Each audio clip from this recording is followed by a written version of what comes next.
Andriamanitra ny ampitombo lalandava ompontsika ny fahalalana azy avy ao amin'ny teniny ary omban'ny hery ny fanahy masina hahatonga antsika ho tena zanany tokoa. Amen. Ny Genesis 1:20 ry havana, andininy valo ambin'ny folo no alaitsika ho toriteny sy fampahirezana antsika rehetra amin'ity maraina ity. Azontsika irahana mamaky zany ao amin'ny andininy 9 amin'ny 1:20 manao hoe: mitsangana areny ny zaza ka tantano fa ataoko firenena lehibe izy. Mitsangana areny ny zaza ka tantano fa ataoko firenena lehibe izy.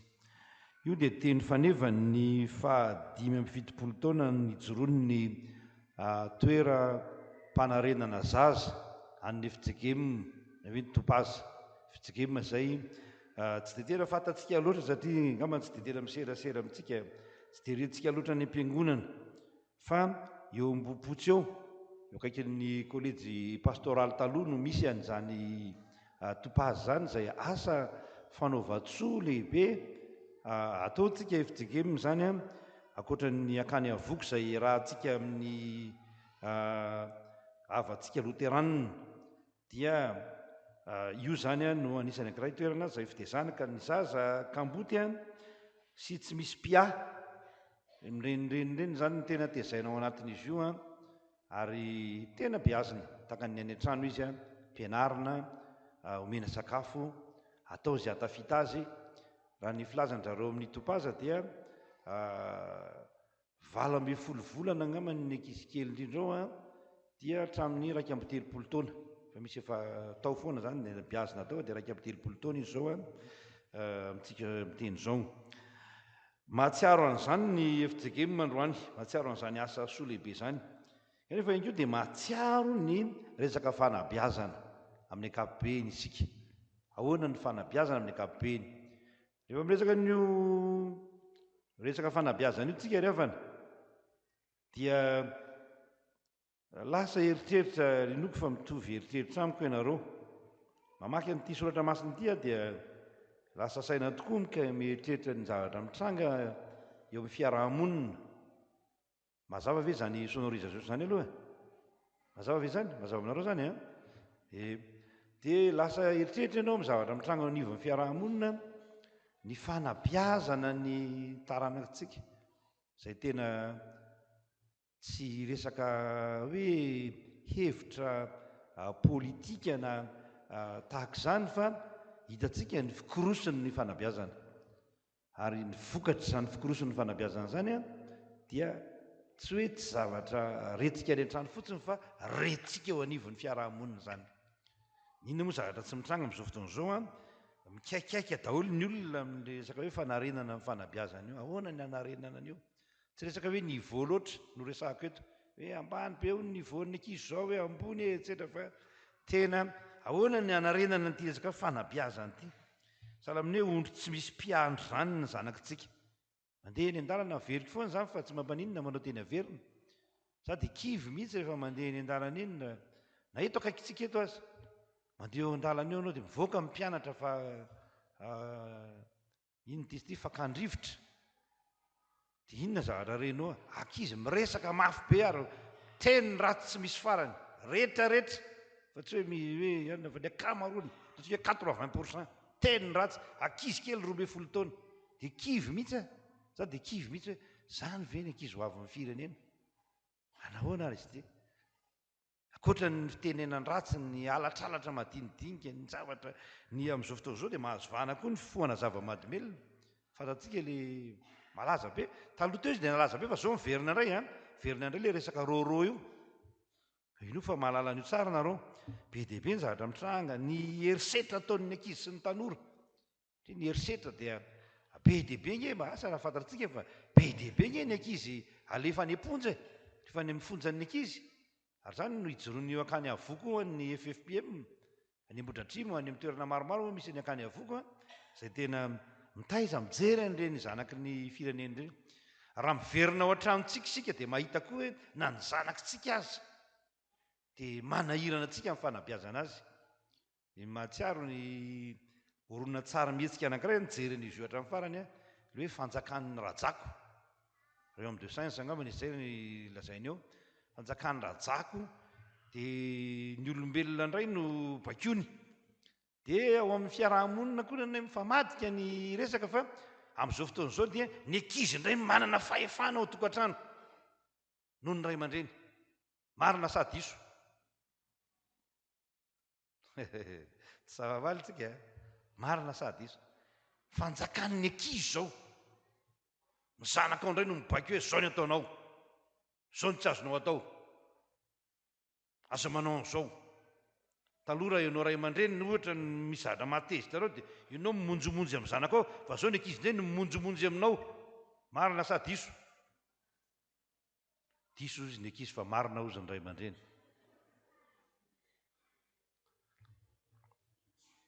Efa ela no nanabeazana. Raha ny tenako manokana zany efa ela fa mifony fahatandroana dia efa nanomboka nisehatra tamin'ny lafiny fanabeazana io. Fa amin'izao andro misy antsika izao zany dia tena tsapa hoe tena mikorosofahana tanteraka ny fanabeazana. Ary efa mikoroso fanabeazana rehefa miaratsy toetra, ratsy fiaina, ratsy fisainana, ratsy fanao ny olona, ny ankizy dia azo antoka fa rahampitso dia ho tahak'izay ny firenena, ho tahak'izay ny fianakaviana. Raha ndretsika ray aman-dreny dia manahirana ihany. Iza no anarina an'izany? Iza no anarina an'izany? Mizara telo eo ny olona amin'ny ankapobeny. Eo ankapobeny zany mizarazara telo eo ny olona. Ny anankiray dia kivy tahaka ny agara dia miandro izay donany fotsiny. Ny agara mantsy rehefa voaroaka tany amin'ny tranon'ny Abrahama izy mianaka dia kivy izy, fa lany ny rano teny tsorony, tsy nisy afahany ny zanany intsony dia nariny teo potrin'ny hazo kely ny zanany. Dia niandro izy hoe izay hafatesany hoe inay ane mba ho hitako, engane mba tsy ho hitako ny hafatesan'ity zazy ity. Izay moa tsy ny tena dikan'ilay teny ao amin'ny Genesis 1:20. Fa misy koa izay miala andraikitra fotsiny tsotro zao dia miandry ny hafa hanao ny andraikiny. Misy miala andraikitra tsotro zao. Dia mitantara moa indray ny mpianakaviana fa za moa lehilahy dia mba aleoko mba aty amiko ihany mety efa ilay izy. Tantara ny mpianakaviana sasany satria ny tena moa dia mpanabe dia betsaka ny olona manatona pastera ny azy sanaka. Hoe indraindray sahirana ny mpianakaviana satria isika ray mpianakaviana indray tsy mandray andraikitra. Tsy miteny tsy mivolana ozy izy ny vehivavy sasany. Mivadiko dia tsy miteny tsy mivolana amin'izay ataon'ny zanako fa dia ataony eo izay ataony dia tsy miteny tsy mivolana izy. Ka tsy olona tsy miteny tsy mivolana no ilaina. Dia ny lafiny fahatelo moa zany ny olona karazany fahatelo dia te handray andraikitra kanefa tsy hita izay atao. Inona no atao? Inona no anarenana an'izao? Be dia be mantsy ny sakana ihany koa. Ny sakana sy ambana ozy izy ny fiteny amin'izao fotoana izao. Be dia be. Anankiray amin'ireny ny tsy fahalalana ny lalàna dia manahirana sainantsika ireny. Izay be dia be ny olona tsy mahalala loatra ny lalàna ka na eo amin'ny famaizana ny zanany aza dia manao zavatra tafahoatra indraindray ka hiara ny lalàna dia gaga. Dia gaga avy eo. Fa mila mijery tsara zany ao anatin'izay. Ny lohahevitra io andininy io zany dia manao hoe fanarenana ilain'ny fanabeazana. Fanarenana ilain'ny fanabeazana. Izay no lohahevitra io andininy kely izay ndraisitsika io. Ahoana izany fanarenana ilain'ny fanabeazana zany? Ity zany dia misintona manokana ny sainina ray aman-dreny.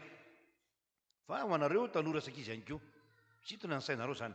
Voalohany dia teny fikasan'Andriamanitra ny fahombiazana. Teny fikasan'Andriamanitra ny fahombiazana. Raha isika ry amin'ilay farany andininy zany, tapaka andininy farany. Ahoana ny tapaka andininy farany? Tsangana reny no zaza ka tantany fa ataoko iny izy izy? Ataoko firenena lehibe izy. Zany ny fikasan'Andriamanitra. Ary tsy amin'ny Ismaelina ihany fa marina mandrakarivo io teny fikasan'Andriamanitra io. Dikany teny hoe ataoko toe didiko ho firenena, ho fokona firenena, vahoaka manana farim-ponenana sy kolontsaina iombonana, mahafinaritra ary matanjaka sy mahery.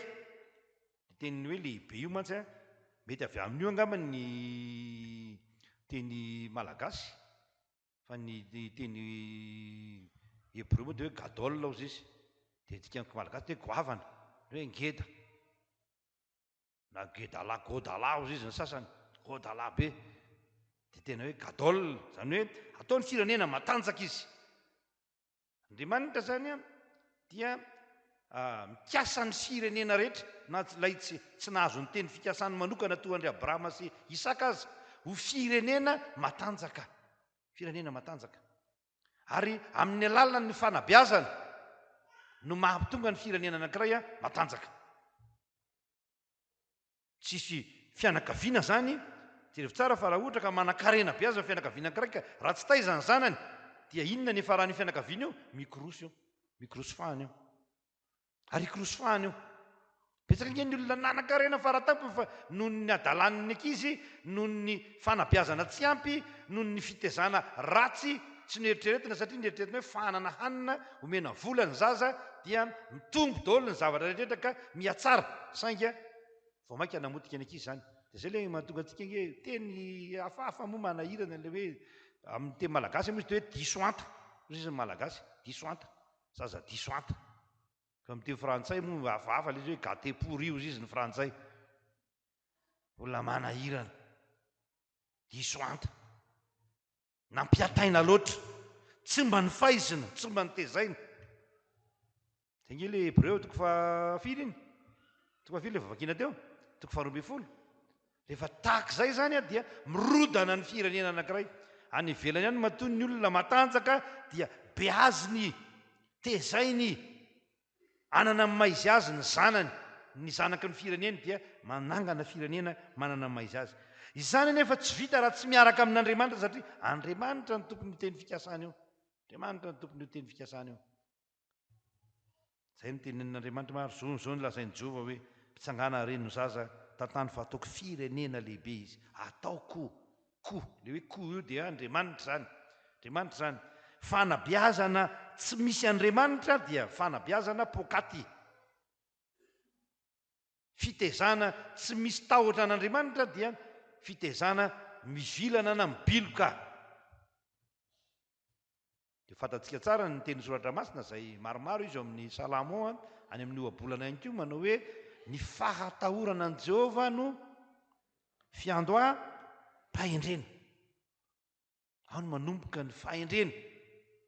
Rehefa ny olona tsy matahotra an'Andriamanitra na manana diplôma eraky ny baoritra azy, tsy azo antenaina ary tsy hanantenana ninina. Na ho an'ny ray aman-dreniny, na ho an'ny firenena.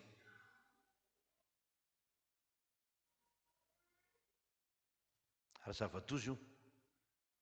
Zava-doza le hoe mibe, mianatra kanefa tsy mahalala n'Andriamanitra. Tsy mahalala n'Andriamanitra.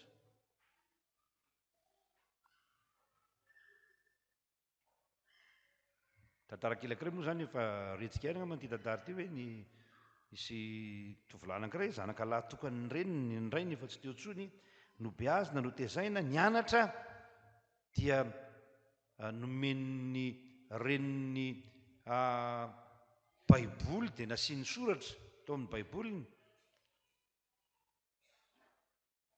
Dia tafita tamin'ny fianarana, lasa farany ambony. Nianatra ho mpitsabo dia farany ambony tamin'ny fitsaboana. Dia rehefa lasa farany ambony dia nanadino an'Andriamanitra, tsy niraharahan'Andriamanitra. Ny baiboly dia nariana. Velona tany amin'izay nisy azy tany. Kanjo rehefa tonga teo am-bavahoana ny fahafatesana, tonga teo am-bavahoana ny fahafatesana, dia izay vao nahatsiaro. Nahatsiaro fa nisy fitezana nataon'ny ray aman-dreny, nataon'ny reny. Ka dia nitady ny baiboliny, kanefa tsy hita intsony ny baiboly, fa efa lasan'olon-kafa. Ka indraindray tahak'izany koa ny fanabeazana, fa tsy miraharan'Andriamanitra dia miakatra ambony tohatra, dia efa tsy miraharan'Andriamanitra dia toy ny alina ny tohatra. Ka rehefa ho tonga amin'ny fahafatesana dia mitsambikina fotsiny avy eny ambony, midaraboka, potika ny fiainana. Dia tsy manana ninina antenaina na tamin'ny ankehitriny na tamin'ny ho avy, dia tsy manana ninina antenaina. Zany no fanabeazana izay lazain'ity teksta ity hoe ataoko firenena lehibe izy, Andriamanitra no mpanao. Fa ianao dia mitaiza ny zanakao hahalala an'Andriamanitra. Zay voalohany. Ny faharoa dia mijoroa ho tompona andraikitra mitsangana ka reniny zaza mitsangana zay ny teny eo mijoroa tompona andraikitra mantsy le misy an'le hoe tsy te andray andraikitra loatra dia tefa nyray ary manao azafady raha ndraindray miresaka zany satria miresaka sekolelady ohatra ate amin'ny sekolelady ary misy ray aman-dreny tsy te hivavaka akory fa mba ampilaminazy amin'ny maraina sy ny rehetra dia alefa ny ankizy tana mivavaka tana miandra sekolelady izy tsy mivavaka amin'io dia any fotsiny le ankizy any tsisy tompona andraikitra tsisy neninina miala andraikitra olona miala andraikitra daholo olona andraikitra daholo efa ndrazaiko tantaraiko teto indray mandeha zany hoe za raha mandeha ny ambony fiara iny ka mahita ankizy miteny ratsy dia miantso iny zany teny ratsy be ataonareo zany dia io moa ny vadiko dia ireo koa zany hoe dada sy olakolona rehetrareo ve teneninao daholo misako zany ny mahampanabeako zany ny mahampanabe ahy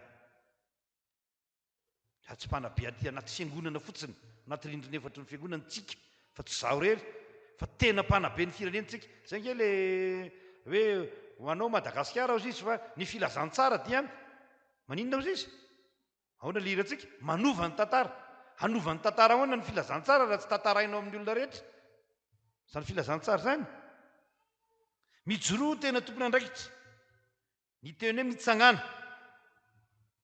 dia misy anaran'le faritra kely Atsiambadikatsy moa zany mitovy fiantso aminy com amin'ny teny frantsay amin'ny teny hébreu izy hoe com mitsangana mitsangana inona dikan'izany dia midika hoe mahatanjah zay ny tena heviny amin'ny teny hébreu ny teny hoe com zany dia hoe mahatanjah miverena eo ambonin'ny sehitra miverena ambony sehitra zany tena heviny amin'ny teny hébreu teny fototra zany dia miverena eo ambonin'ny sehitra zany hoe aza miala andraikitra mijoroa tompona andraikitra ny teny ao amin'ny testamenta vaovao dia teny hoe egeiro mantsy ny dikany hoe mitsangana amin'ny teny grika egeiro ny egeiro dia ny fototra io teny egeiro io amin'ny teny Jesosy matetika io dia mitsangana raha lehilahy mitsangana mitongotra ao mitsangana zao le olona rehetra io zany nataon'i Jesosy hoe mitsangana daholo ao rehefa tiany hitsangana ilay olona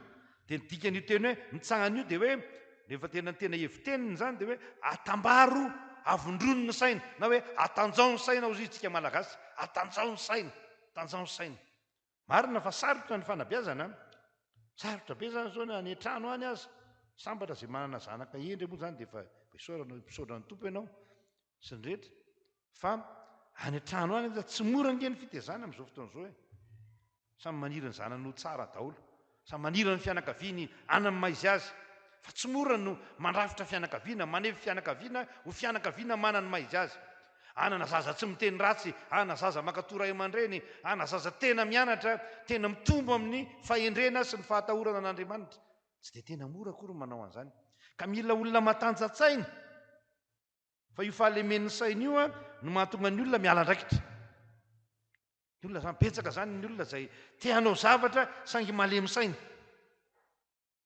marina fa mafy be ny manjo sarotra ny asa efa mijery ny zavatra mitranga rehetra ity tsika dia mahita hoe tena sarotra izy ity tanao fotsiny zao na ny resaka hoe fako azy eraka ny tanàna ataoko resaka pratika ny toriteny fako eraka ny tanàna io nge mba misy mezaka ihany mandroaka fako isan'andro mandroaka n'zao fa inona ny zavatra mitranga any amin'ny faritra sasany embenana mihitsy aloha io ambenana eo miambony eo le olona any fokotany miambony eo mihitsy fa vao miala kely eo le olona dia efa eny amin'ny arabe no ariny ny fako zany ny toe-tsaina aiza ny riovany zavatra ka mila olona mijoro izy ity mijoro tompona andraikitra zay le hoe mitsangana ao izy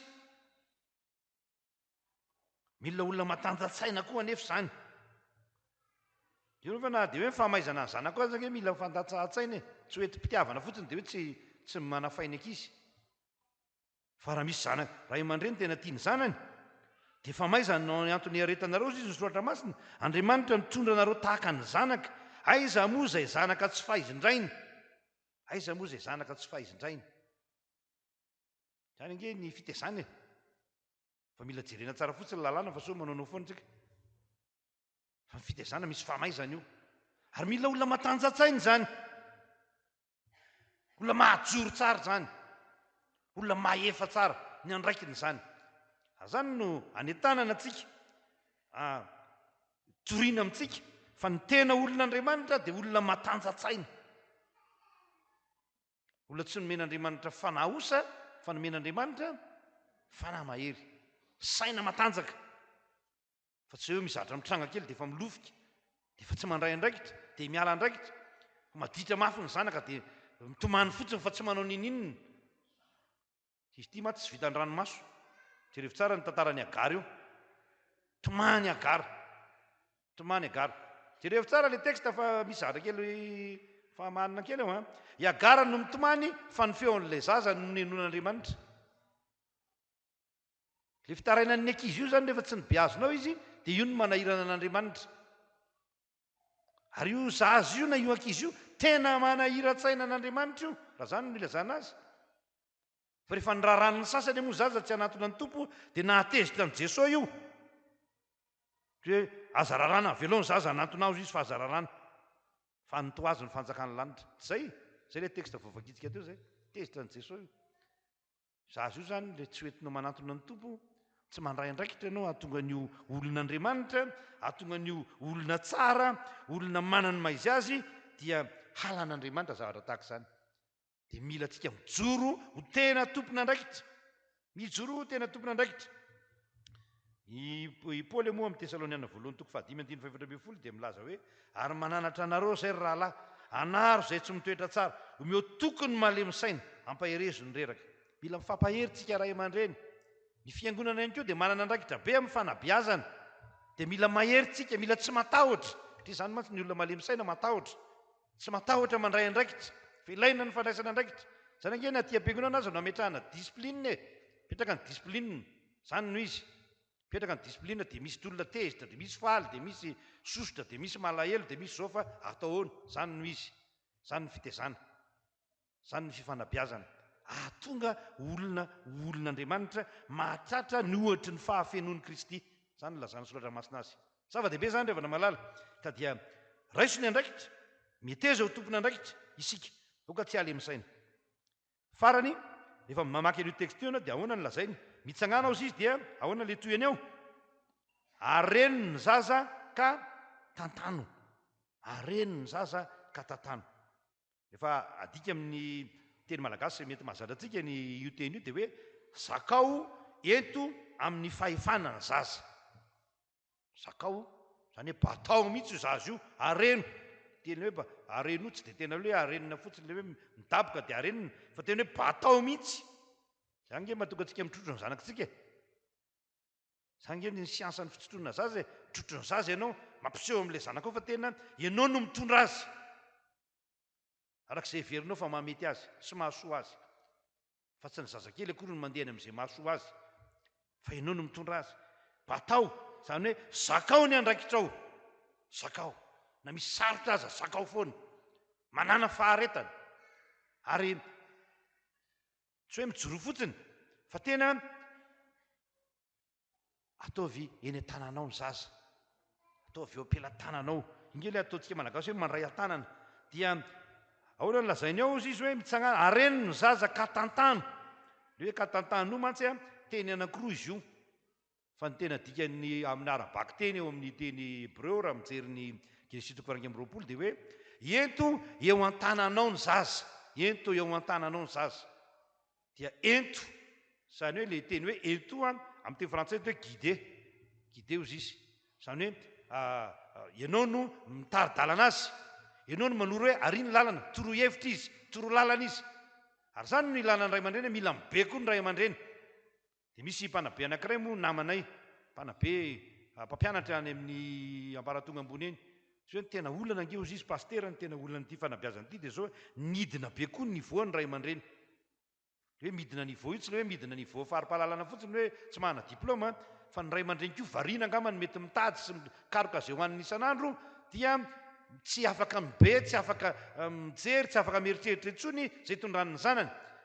Dia eto zany tena biblika ny hoe tantano guideo, ianao guide, ianao mpitari-dalana. Amin'ny tenin zareo vahiny moa dia hoe misy le hoe mentor, ianao no ianarany zaza, ianao ny repère ozy izy ny teny frantsay, ianao ny repère. Dia very repère ny ankizy satria mpiteny ratsy koa ny ray aman-dreniny, mpisotro toka koa ny ray aman-dreniny, mpanao an'izao koa ny ray aman-dreniny, dia tsy hitany ankizy izay arahana. Zany ke ny olana amin'izao ary anatra ho antsika ray aman-dreny zany, levana malala. Mandinika an'izany tsika, mila mandinika tsara an'izany tsika. Manomboka amin'ity androany ity zany tsika tokony mandiny tena indray hoe zay ny toriteny, zay ny afatra Andriamanitra, dia mieritreritra ianao hoe ahoana ny atao.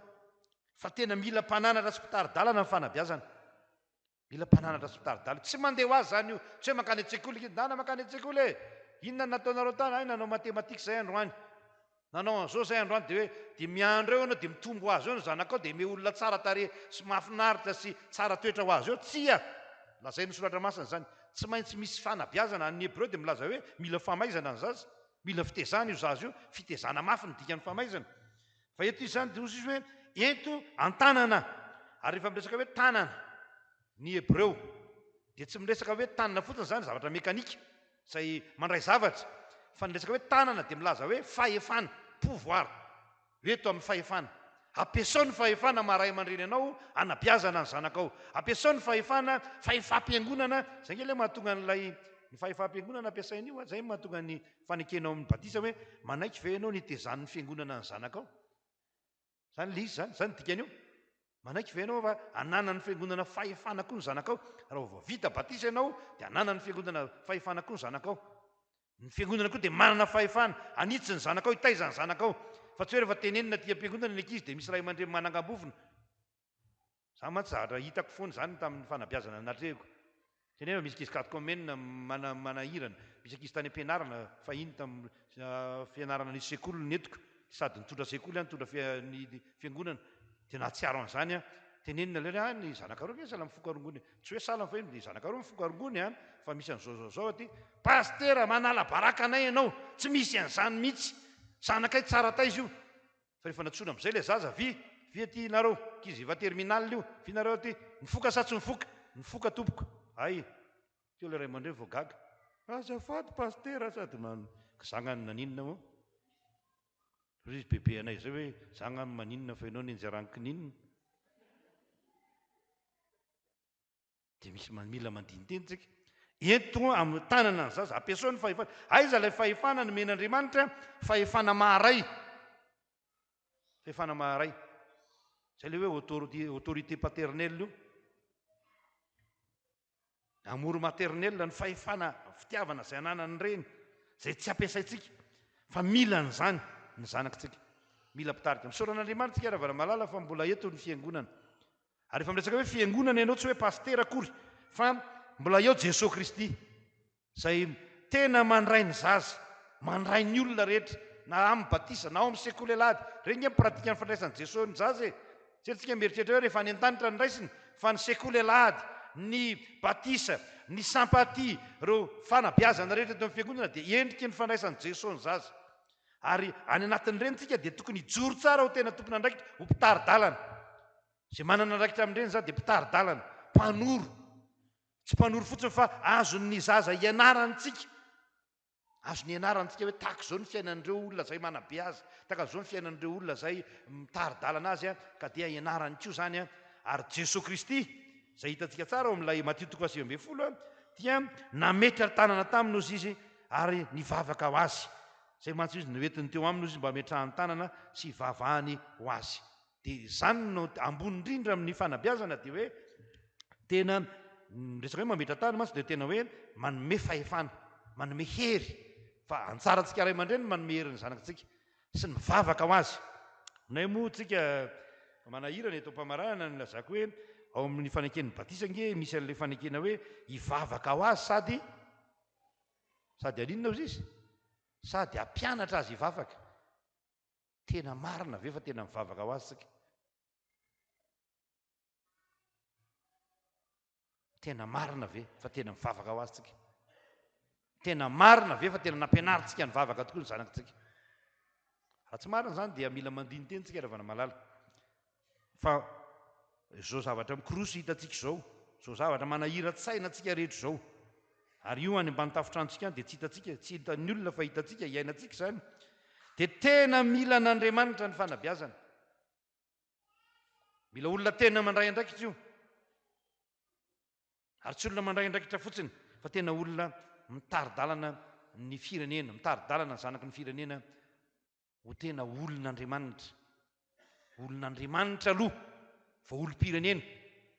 Fa zany mantsy raha manahirana hoe tsika olom-pirenena, fa olon'Andriamanitra aloha fa olom-pirenena. Ho an'Andriamanitra voninahitra. Amen.